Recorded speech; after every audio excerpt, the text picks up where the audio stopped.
اور اللہ نے قرآن کو حدیث کا اللہ نزل احسن الحدیث، قرآن میں اللہ نے سب سے بہترین حدیث اتاری، یعنی قرآن کو بھی حدیث کہا ہے اور نبی اکرم کے قول فعل اور عمل کو بھی حدیث کہا ہے۔ اہل حدیث کا معنی یہ ہوا قرآن اور حدیث دونوں کو ماننے والا، قرآن بھی حدیث۔ فبأي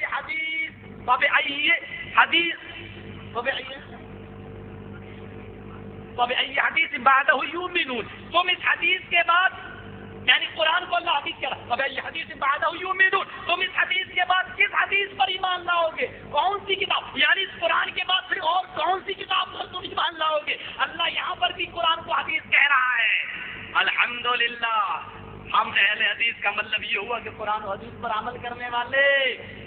اچھا، مولانا صاحب کہہ رہے تھے کہ 4 ہی مسلک پر حق ہے، یہ 5واں فرقہ کہاں سے آیا؟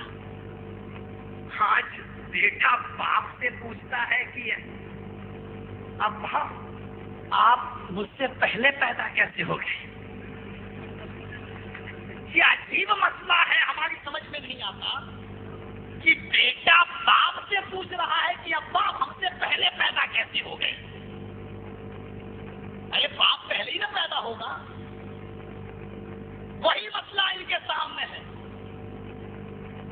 امام ابو حنیفہ رحمۃ اللہ علیہ پیدا ہوئے سن 80 ہجری میں، کل کے مسئلے کا سوال جواب بھی سن لو۔ سن 80 ہجری میں امام ابو حنیفہ کا انتقال ہوا ہے سن 150 ہجری میں۔ امام کل کتنے سال زندہ رہے؟ 70 سال۔ امام ابو حنیفہ پیدا ہوئے سن 80 ہجری میں، وفات ہوئی ہے 150 ہجری میں، کل 70 سال۔ امام مالک پیدا ہوئے سن 90 ہجری میں اور وفات ان کا انتقال ہوا سن 179 ہجری میں، کل 89 سال زندہ رہے۔ امام شافعی پیدا ہوئے سن 150 ہجری میں اور انتقال ان کا ہوا سن 204 ہجری میں، 54 ایئر زندہ رہے، 54 سال۔ امام احمد ابن حنبل پیدا ہوئے سن 164 ہجری میں، ان کا انتقال ہوا 261 ہجری میں، کل 77 سال یہ زندہ رہے۔ ابو حنیفہ رحمت اللہ علیہ 80 ہجری میں، یعنی 70 سال کے بعد پیدا ہوئے۔ یہ بتاؤ نبی اکرم کے 70 سال تک کوئی امام پیدا نہیں ہوا تھا، یہ لوگ کس کو ماننے والے تھے؟ کس کتاب کو مانتے تھے؟ چلو ابو حنیفہ کے آنے کے بعد ہدایت الرحمۃ، حالانکہ وہ بھی 600 سال کی بات چلیے، وہ چھوڑ دیجیے۔ ابو حنیفہ جب تک پیدا نہیں ہوئے تب تک لوگ کس کو مانتے تھے؟ قرآن کو مانتے تھے، حدیث کو مانتے تھے۔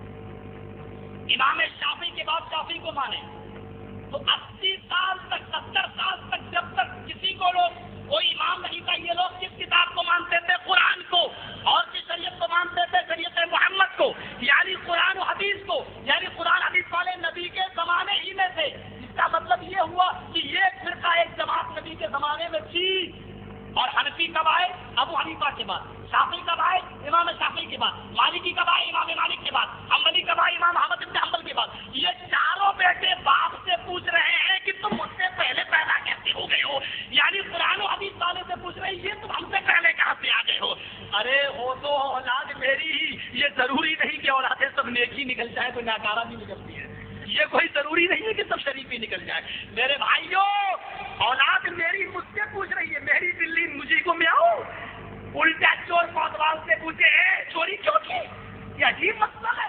سن لو، قرآن و حدیث والے پہلے ہی سے تھے، یہ تم بتاؤ کہ تمہارا وجود کب آیا؟ اور ایک مسئلہ تم مجھے بتا دو، جاؤ قیامت تک تمہاری غلامی کرو۔ چاروں اماموں میں سے کسی ایک امام کی تقلید فرض ہو یا واجب، جو بھی تم کہہ لو، اگر چاروں اماموں میں سے کسی ایک کو ماننا ضروری ہے اور اس کے بغیر جنت میں نہیں جا سکتے، تو مجھے صرف اتنا مسئلہ بتا دو کہ امام اعظم ابو حنیفہ رحمۃ اللہ علیہ کے باپ کس امام کو مانتے تھے، وہ جنتی ہے یا نہیں؟ اب آپ کہو کہ امام اعظم ابو حنیفہ کے باپ کی، جب چاروں میں سے کسی کو ایک امام کو ماننا ضروری ہے تو ابو حنیفہ رحمۃ اللہ علیہ کے باپ کس کو مانتے تھے؟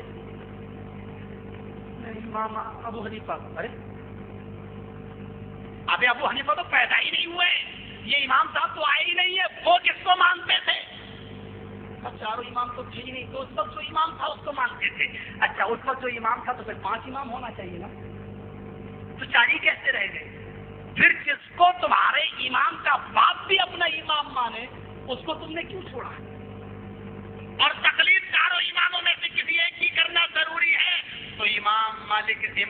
حنیفہ رحمۃ اللہ علیہ کے باپ کے بارے میں تمہارا خیال کیا ہے؟ اگر یہ صرف قرآن و حدیث کو مانتے تھے تو صرف تم کیوں نہیں مانتے ہو قرآن و حدیث کو؟ پھر وہی کہوں گا، کہیں پھنس نہ جانا، سنبھل کے قدم رکھنا، بہت کانٹے دار جھاڑی ہے۔ آئیے دل چاہتا ہے ایک حدیث اور پڑھ دوں، تم کہتے ہو میں ایمان کو نہیں مانتا ہوں، ایک حدیث اور پڑھ دوں، بڑے پیار سے تم کو بتا دیتا ہوں، بات بہت اچھی ہے، جلدی جلدی میں بتاؤں گا، آپ مجھے ایمان کرنا ٹائم بہت تیزی سے گزر رہا ہے۔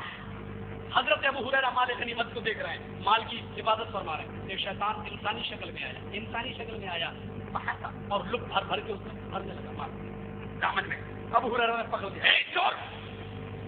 کہا میرے بچے بھوکے مر رہے تھے، مجھے چھوڑ دو، اب نہیں آؤں گا۔ صحیح بتا رہا کہ ہاں چلو ٹھیک آ جاؤ، ٹھیک مسلم کیا ٹھیک ہے چھوڑ دیا۔ اللہ کے رسول ایک چور آیا تھا، آپ نے کہا مجھے جبرائیل کا پتا ہے، کہا اچھا مال چورا رہا تھا، ٹھیک ہے ابو ہریرہ حفاظت کرنا، اور آج پھر آئے گا، اس کو پکڑ کے میرے پاس کیا پھر آئے گا؟ کہاں وہ پھر آئے گا؟ ابو ہریرہ فرماتے ہیں کہ وہ اتنی رات میں دیر میں آیا اور میں جاگ رہا تھا، مجھے یقین تھا کہ وہ آئے گا کیونکہ اللہ کے رسول نے کہا ہے۔ رسول کی بات پر کتنا یقین، اور آج رسول کی بات دیکھیں گے میرے بزرگ سے اجازت ملی ہے یا نہیں ملی ہے، رسول کی بات پرکھیں گے، میرے امام نے میرے بزرگ نے کہا یا نہیں، پرکھو، قیامت کے دن بھی اللہ کا رسول پرکھے گا، دیکھیں یہ میری بات مانتا تھا یا نہیں، تب جنت جہنم کا فیصلہ بیٹھنے آسانی سے نہیں۔ دوسری رات میں پھر آیا، ابو ہریرہ پکڑ دیا، آج تو نہیں چھوڑوں گا، چل اللہ کے رسول کے پاس، میری بیوی میرے بچے بھوکے مر رہے تھے، میں کیا کروں، مجبور تھا، بہت منت ضمانت کی، وعدے کیے، قسمیں کھائی، اب نہیں آؤں گا، ضد کی۔ ابو ہریرہ فرماتے ہیں ٹھیک ہے آج میں چھوڑ دیتا ہوں لیکن کل نہیں آنا، ٹھیک ہے اب نہیں آؤں گا، چھوڑ دیا۔ دوسرے دن اللہ کے رسول کو پورا واقعہ بتایا، اللہ کے نبی نے کہا ٹھیک کیا لیکن چھوڑنا نہیں چاہیے تھا، کہا کیوں؟ بہت منت ضمانت کر رہا تھا، حافظ فرمایا ابو ہریرہ وہ آج پھر آئے گا، کہا کیا؟ آج وہ پھر آئے گا۔ تیسری رات میں پھر آیا، کہا آج تو میں چھوڑوں گا نہیں، چل۔ کہا ابو ہریرہ مجھے چھوڑ دیں، تم نہیں جانتے ہو میں کتنا پریشان ہوں، ہٹ 3 دن سے برابر آ رہا ہے، کہنا پریشان ہوں، چلو آج میں لے کے چلتا ہوں۔ اب تو اس کو پکڑا کے گھسیٹنے لگے گا، مجھے چھوڑ دو، میں تمہیں ایک دعا بتاتا ہوں، اس دعا کو اگر مال پر پڑھ لیا کرو گے تو کبھی اس مال کی چوری نہیں ہو سکتی۔ چور کہیں کہ تو دعا بتائے گا، چور اور دعا، میری دعا پر کون بھروسہ کرے گا؟ اللہ کی قسم مجھے یہ دعا معلوم ہے، آپ یقین کریے میری۔ اچھا ٹھیک ہے وہ دعا بتا میں چھوڑوں۔ کہا کہ اگر مال پر آیت الکرسی پڑھ لیا کرو، جس مال پر تم ہو تو اللہ تعالیٰ ایک حافظ ایک فرشتہ مسلط کر دے گا اور وہ تمہارے مال کی حفاظت فرمائے گا، آیت الکرسی پر ختم کر دیا کرو مال پر۔ اچھا ٹھیک ہے گئے، اللہ کے رسول سے کہا ہے تھا، کہا اچھا پھر اللہ کے رسول بڑی اچھی دعا بتائیے، آپ سے پوچھنے آیا ہوں یہ صحیح ہے یا نہیں۔ دیکھیے ابو ہریرہ نے فوراً عمل نہیں کیا، اس حدیث کی تحقیق کے لیے اللہ کے نبی کے پاس آئے۔ اللہ کے نبی نے کیا کہا؟ ابو ہریرہ اس نے یہ دعا جو بتائی ہے، اللہ کی قسم یہ دعا بڑی مبارک دعا ہے، بڑی خیر و برکت والی دعا ہے، اللہ اس دعا کے پڑھنے سے اس مال کی حفاظت فرماتا ہے، ایک فرشتے کو مسلط کر دیتا ہے، اس مال کی چوری نہیں ہوتی ہے۔ لیکن جانتے ہو بتانے والا کون تھا؟ ذاک الشیطان، بتانے والا شیطان تھا۔ پہلا مسئلہ یہ معلوم ہوا اس حدیث سے کہ شیطان انسان کی شکل میں آ سکتا ہے۔ دوسرا مسئلہ اس حدیث سے یہ معلوم ہوا کہ شیطان ہمارے گھر کے مال کی چوری بھی کر سکتا ہے۔ تیسرا مسئلہ اس سے یہ معلوم ہوا کہ اچھی باتیں کبھی کبھی شیطان بھی کر دیتے ہیں۔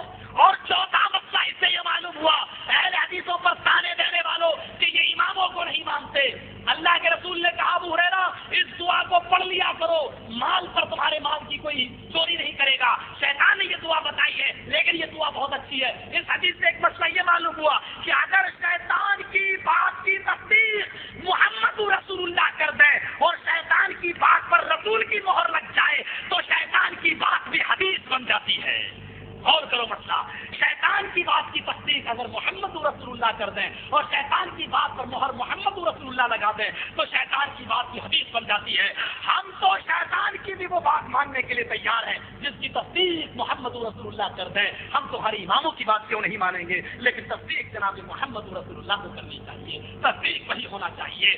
آؤ میرے بھائیوں، جو مسلک شیطان کی بات ماننے کے لیے تیار ہے بشرط یہ کہ وہ رب کے قرآن سے